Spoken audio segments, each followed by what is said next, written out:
Good evening. Welcome back. I'm so happy we get to be here again today. It has been a little bit. I took a hiatus for the Christmas season, and it was very fun for me, and I hope you all had a good Christmas and New Year's. It is 2025, and I hope to continue this year doing more YouTube and be able to grow my channel. It's been amazing seeing my channel grow as much as it has. Thank you all for that, honestly. I have thought about at some point doing Patreon.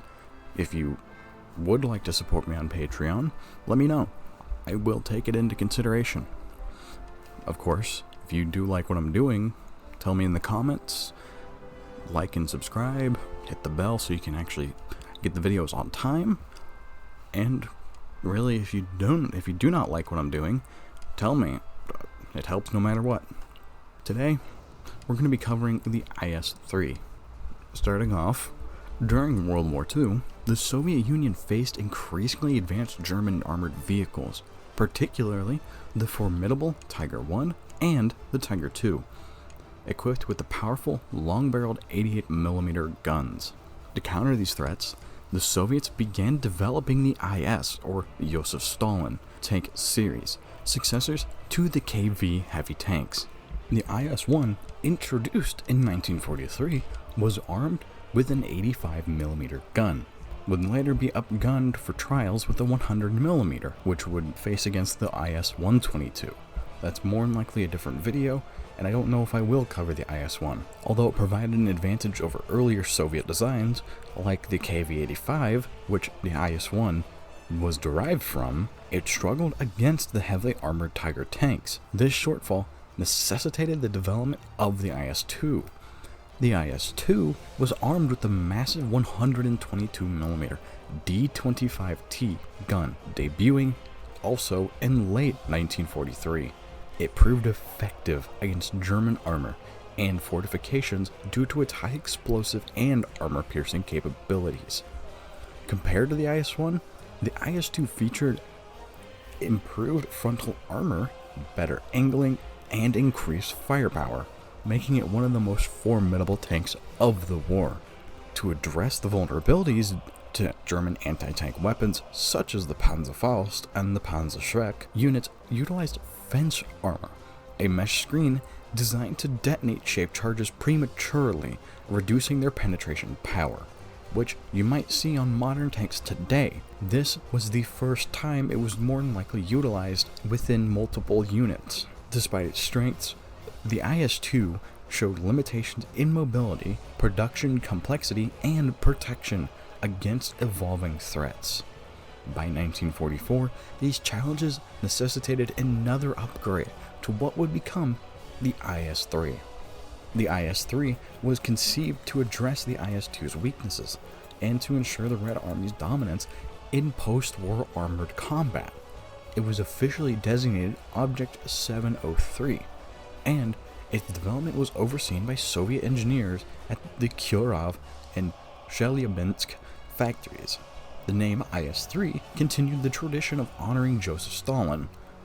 The tank's design sought to integrate a revolutionary piked nose hull, a feature that enhanced the deflection of incoming rounds by removing flat, easily targeted surfaces.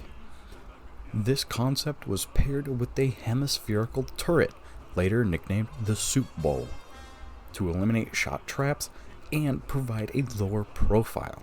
The IS-3's intended role was to spearhead breakthroughs and counter enemy armored forces, even though its design arrived too late for World War II combat.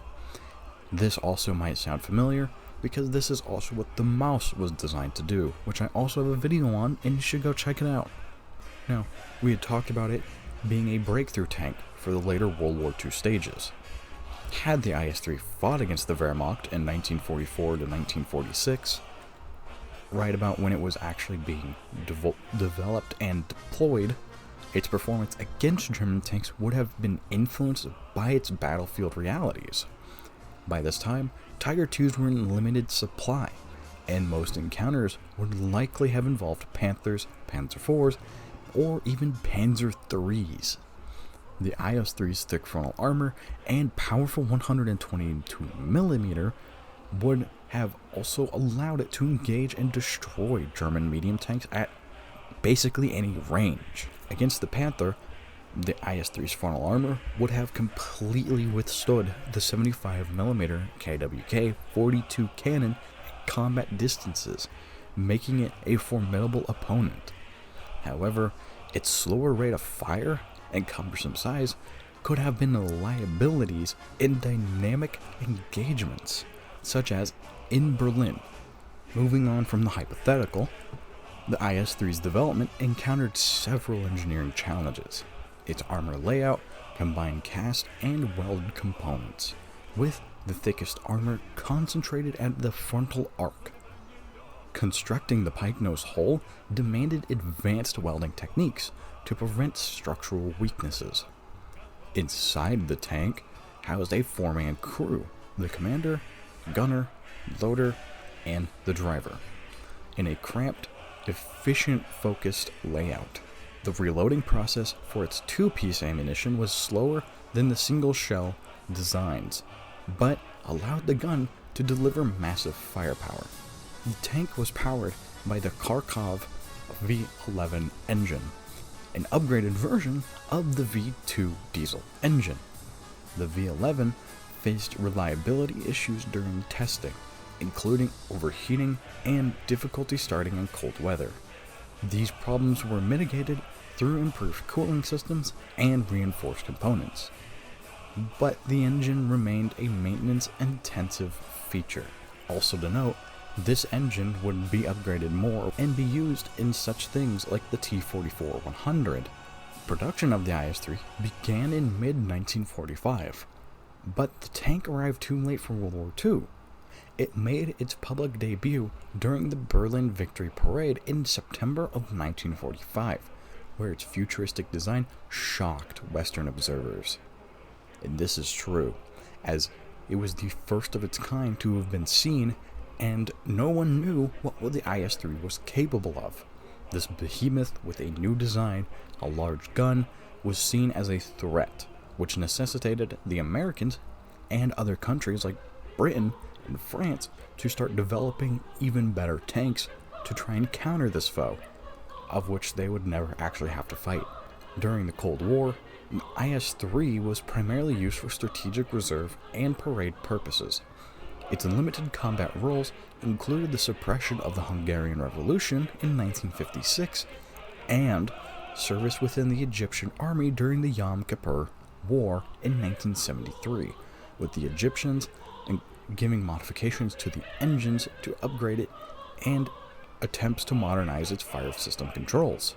Now, during the Yom Kippur War, the IS-3s would change hands, as many would either be abandoned or knocked out, thus being captured by the Israelis, and the Israelis would also upgrade it with the T-54's engine and make it a lot better. A lot of these actually still do exist, and if you go to Israel, you might find them in museums still. More than likely not in running condition, but you can find them in outdoor museums, where, funny enough, they also have Egyptian M22 Locusts. I will probably cover the M22 Locust in a future video, because it's a funny little guy with an interesting story. Moving on from that, we're going now to the upgrades and the variants of the IS-3, one being the IS-3M.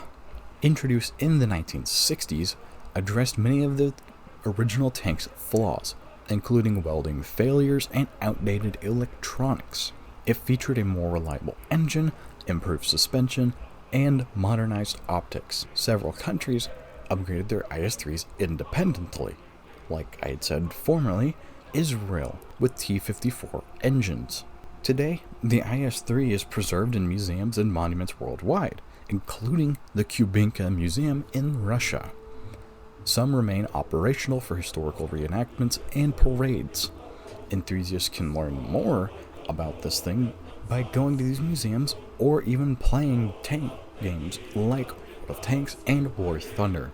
The IS-3's influence extended to its successor, the IS-4, which increased armor and firepower but struggled with mobility.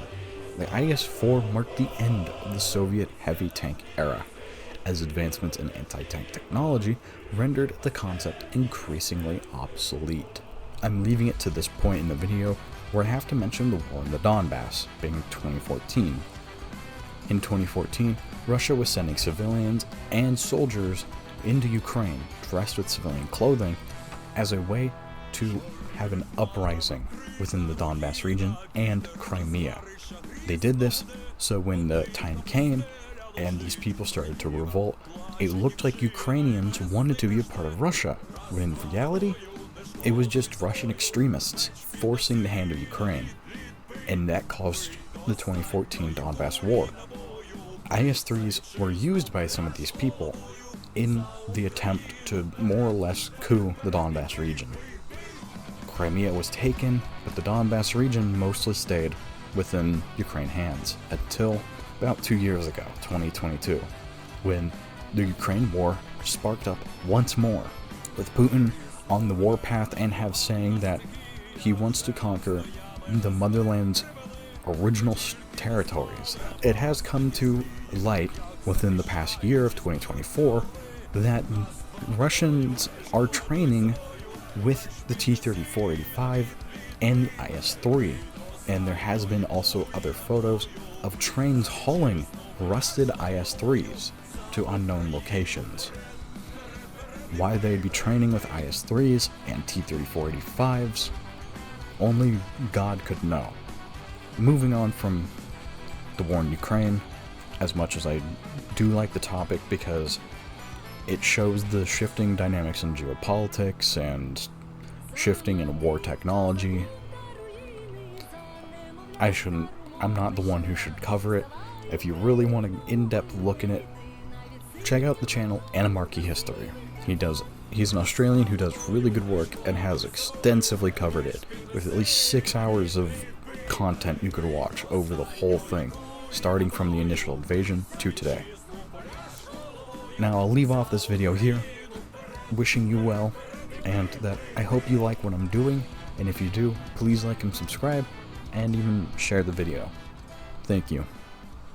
Goodbye.